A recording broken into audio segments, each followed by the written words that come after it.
Assalamualaikum warahmatullahi wabarakatuh. Izinkan saya memperkenalkan diri. Saya Zulhaidir SPDGR, calon guru penggerak Angkatan 8 Kabupaten Musi Banyuasin. Hari ini saya bersama dengan Pak Supriyadi, Kepala Sekolah SD Negeri 3 Bumi Kencana.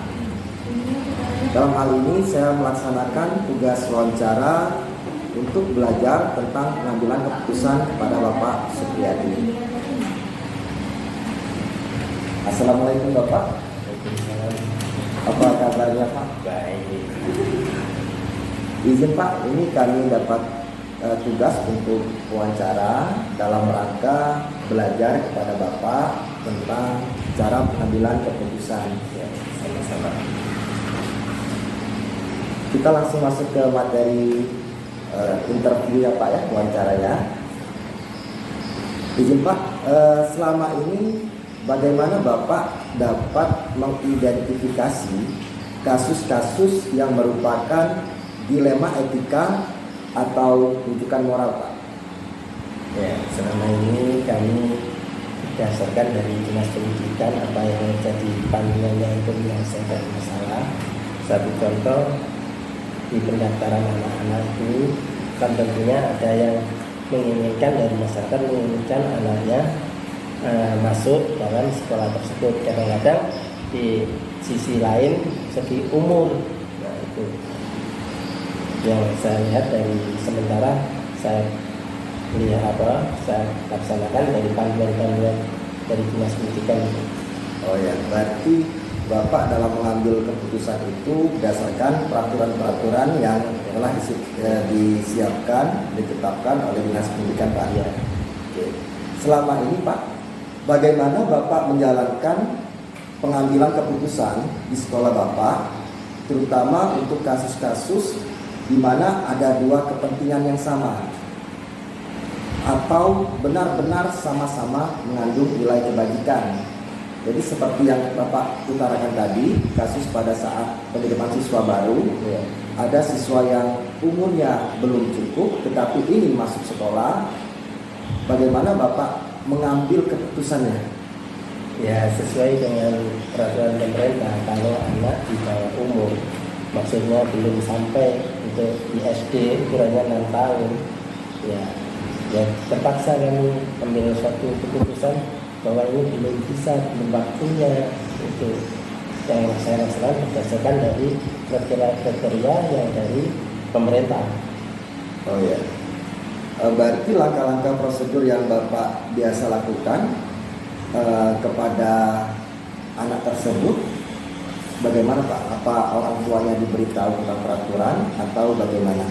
Ya, pada umumnya sebelum pelaksanaan penerimaan siswa atau pendaftaran, kami ingin bertemu dengan orang tuanya, juga ingin tahu kelengkapan dari data-data anak. Satu contoh, di sini ada akte kelahiran dan sebagainya.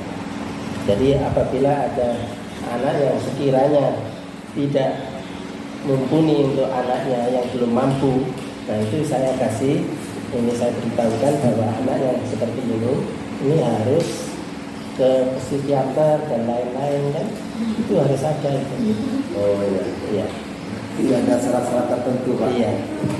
Apakah keputusan yang Bapak lakukan selama ini Bapak nilai sudah efektif untuk kasus tersebut? Ya, kalau menurut kami di SD kami seperti itulah. Ya sebenarnya enak nggak enak, masalahnya ada satu sisi seperti ini, seperti yang lain seperti ini gitu kan. Jadi saya seperti si malakama, tapi ya harus gimana, harus kebijakan itu harus saya lakukan. Iya, memang benar-benar dilema etika Ya, Pak ya. Iya.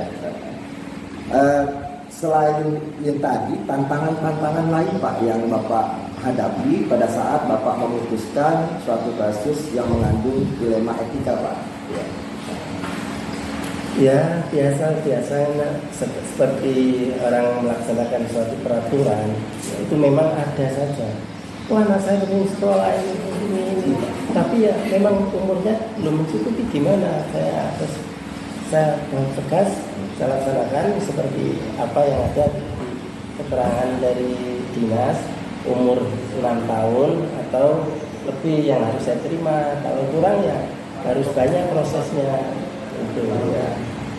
Apakah keputusan yang Bapak ambil itu Bapak langsung putuskan disampaikan kepada orang tua, ataukah orang tuanya itu dibuatkan jadwal khusus, dikumpulkan, baru Bapak sampaikan keputusan yang Bapak lakukan?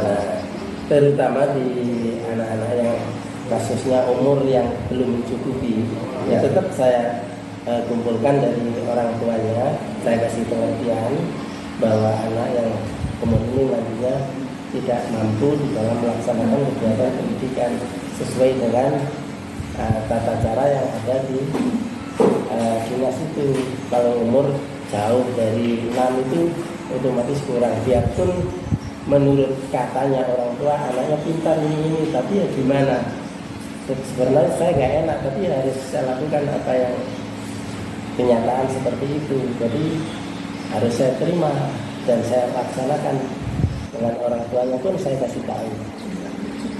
Selama Bapak mengambil keputusan ini, apakah ada pihak-pihak tertentu atau perseorangan yang membantu dan mempermudah Bapak dalam mengambil keputusan, Pak?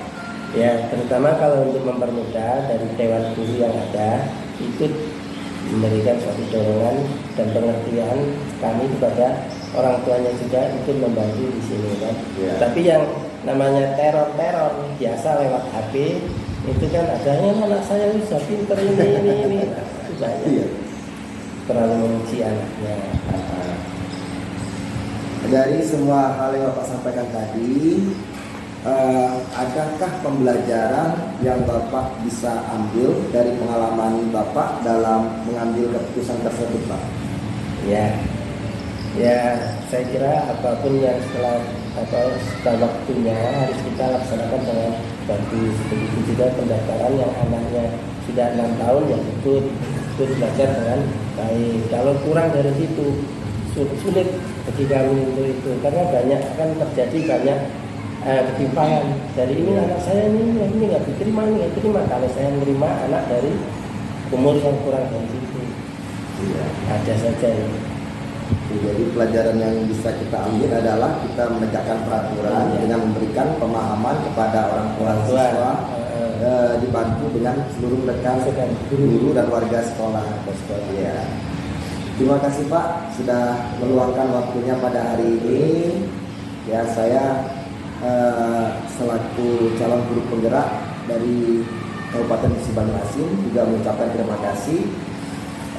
Demikian wawancara kita hari ini. Kita akhiri. Assalamualaikum warahmatullahi wabarakatuh.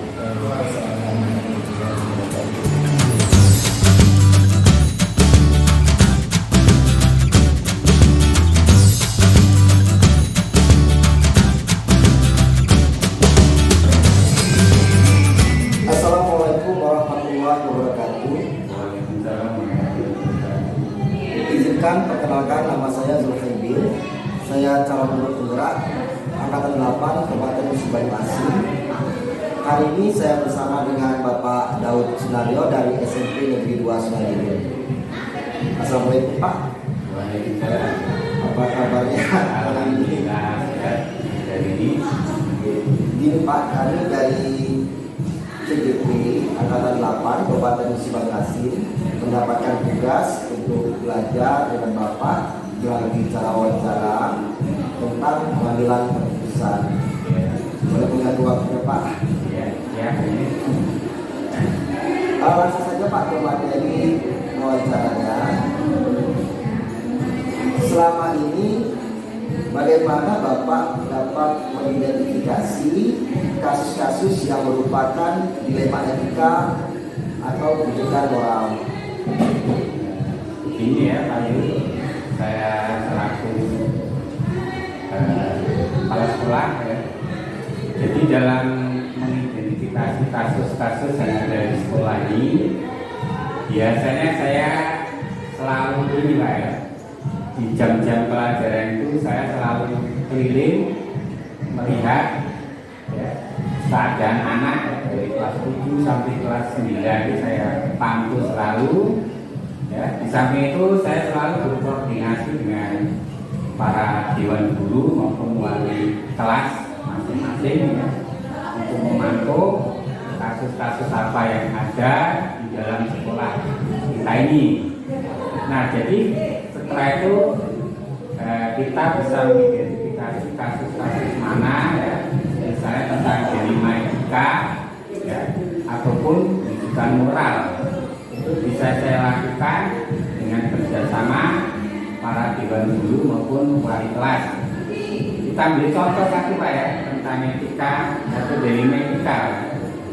Jadi dalam mengambil keputusan seperti ini, kadang kita juga mengalami kendala ataupun mengalami kerepotan ya. Karena di sisi lain bagus, di sisi sana itu bagus Pak. Ya, sulit kalau mengambil keputusan bagus dengan bagus itu mana yang harus kita putuskan ya. Itulah nanti saya koordinasi dengan wali kelas maupun dewan guru. Jadi mana bagusnya kita yang kita ambil ya. Contohnya lah, misalnya kita ini kan sekolah negeri ya. Kadang ada anak pindahan dari swasta ataupun dari pondok, ya kan?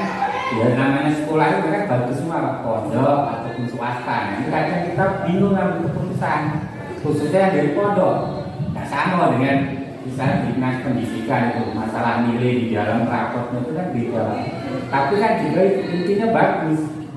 Nah makanya kadang sekolah mengambil keputusan walaupun dari pondok, ya itu juga kalau dia tidak mau nerima kita sekolah ini kan kadang dia tidak mau sekolah Pak. Jadi kadang saya mengambil keputusan ya daripada anak mau sekolah lagi di pondok ya tetap saya terima Pak sekolah negeri, walaupun nanti masalah nilai rapot bisa dimusyawarahkan di dalam sekolah kita ini. Itu mengenai etika Pak ya. Nah sedangkan kedua pendidikan moral ya. Nah ini yang kadang agak sulit Pak ya. Pemerintah menganjurkan bahwa anak kita ini harus wajib belajar Pak ya. Nah tapi dalam mengambil keputusan yang ini agak repot Pak ya. Jadi anak itu memang maunya sekolah di sini ya. Tapi kan namanya sekolah ada aturan Pak ya. Tapi kadang anak itu selalu membuat pelanggaran terus ya. Pelanggaran itu kalau normalnya anak sebenarnya masih bisa dinasihati, tapi kalau pelanggaran sudah masuk di dalam kriminal ataupun main fisik, nah ini agak repot Pak. Itu pun sebenarnya sekolah ngasih kesempatan 1, 2, 3, tapi kalau sudah berulang-ulang ya apa boleh buat, ternyata ya sekolahnya takut anak dikembalikan ke orang tua. Itu tentang pendidikan moral ya. Jadi agak sulit memang. Anak harus wajib bersekolah, tapi ternyata anak dia selalu membuat pelanggaran di luar ketentuan. Sudah masuk arah kriminal. Nah, ya itu agak sulit memang memutuskan. Jadi kembalikan biasanya ke orang tua. Terima kasih Pak. Pertanyaan selanjutnya Pak, selama ini dalam Bapak menjalankan mengambil keputusan di sekolah, terutama untuk kasus-kasus di mana ada dua kepentingan yang sama-sama benar atau sama-sama mengandung nilai kebajikan. Iya Pak ya, itu tadi hampir ada hubungan. Yang pertama ya sudah saya contohkan tadi, bahwa kalau ngambil keputusan itu sama-sama benar ataupun sama-sama mengandung nilai kebaikan tadi Pak ya.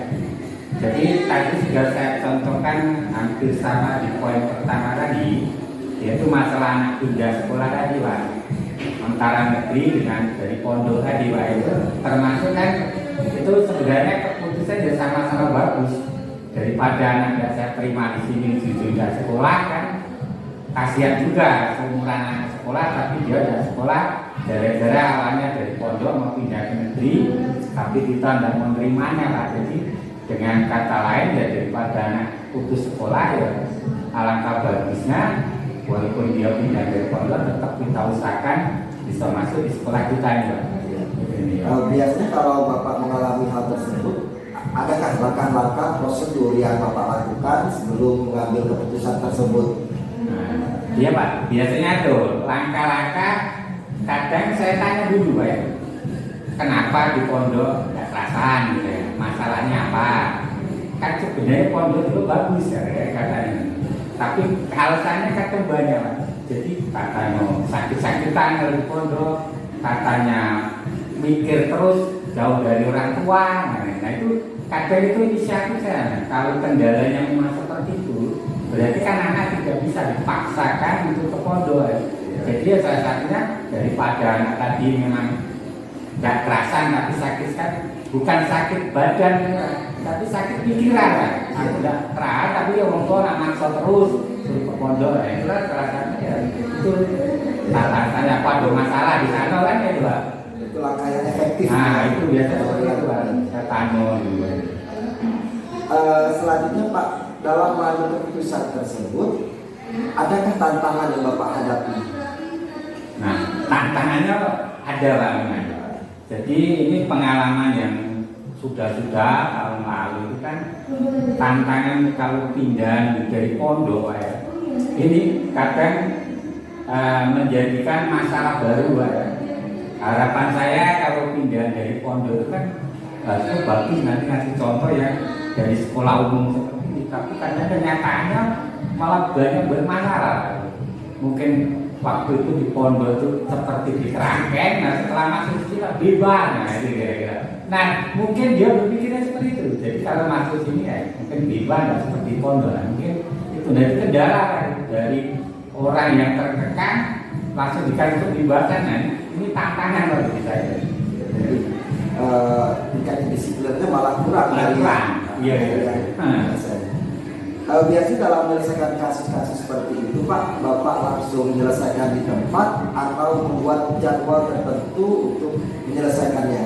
Nah ini Pak ya, kadang tergantung dari pelanggaran yang dilakukan anak itu. Kalau hanya pelanggaran ringan, biasanya di tempat langsung saya panggil, nasihati ya. Jadi aturan sekolah mainlah, jangan diulang-ulang lagi. Nah, tapi kalau pelanggaran berat, saya kasih jadwal kan. Jadi ada pemanggilan orang tua. Kalau sekali masih, 2 kali panggil itu orang tua Pak. Sampai 3 masih berulang. Nah, biasanya kalau sudah 4 kali ke sana ya mungkin anak ini sudah sulit Pak dididik mungkin ya. Mungkin daripada membuat masalah yang lain itu kita kembalikan ke orang tua karena anaknya tidak mau dididik lagi gitu. Selama mengambil keputusan ini, adakah orang yang membantu Bapak dalam mengambil keputusan? Iya Pak, jadi saya ini kan sebagai pimpinan di sini ya kita tidak bisa namanya ngambil keputusan itu sendiri Pak. Karena di situ ada dewan guru atau kesiswaan di sini itu sangat membantu tugas saya Pak. Dan wali kelas karena dia selalu memantau anak didiknya di kelas atau di luar kelas, nah itulah yang sangat membantu bagi tugas saya Pak. Jadi seluruh warga sekolah itu membantu dari guru, wali kelas, wakil dan lain-lain. Nah, yang terakhir Pak ini, dari semua hal yang Bapak sampaikan, kira-kira dari kasus-kasus yang pernah Bapak hadapi, apakah ada pembelajaran untuk menghadapi kasus-kasus berikutnya? Ya tentu Pak. Jadi setiap mengambil keputusan yang telah saya buat itu, inilah menjadi suatu pengalaman atau pembelajaran untuk masa-masa yang akan datang. Jadi intinya kalau ada anak pindahan masuk ke sini itu saya seleksi dengan benar. Jadi pindah ke sini itu masalahnya apa? Ya, itu saya seleksi. Bahkan kadang saya buat namanya untuk percobaan dalam 1 minggu itu anak pindah itu memang pindahnya memang senang di sekolah sini apa hanya sebagai pelarian ya? Nah itu tadi. Jadi kalau seminggu sampai sebulan bahkan alhamdulillah yang tahun kemarin sampai selesai lulus berhasil lah itu pengalaman. Jadi tidak langsung saya terima masuk dah itu pengalaman proses. Proses dulu setelah pelajaran yang sudah saya lakukan tahun sebelumnya. Terima kasih Pak atas waktunya ngobrol-ngobrol kita hari ini ya. Telah mengganggu kesibukan aktivitas Bapak juga. Mohon maaf. Sama-sama. Wassalamualaikum warahmatullahi wabarakatuh. Waalaikumsalam warahmatullahi wabarakatuh.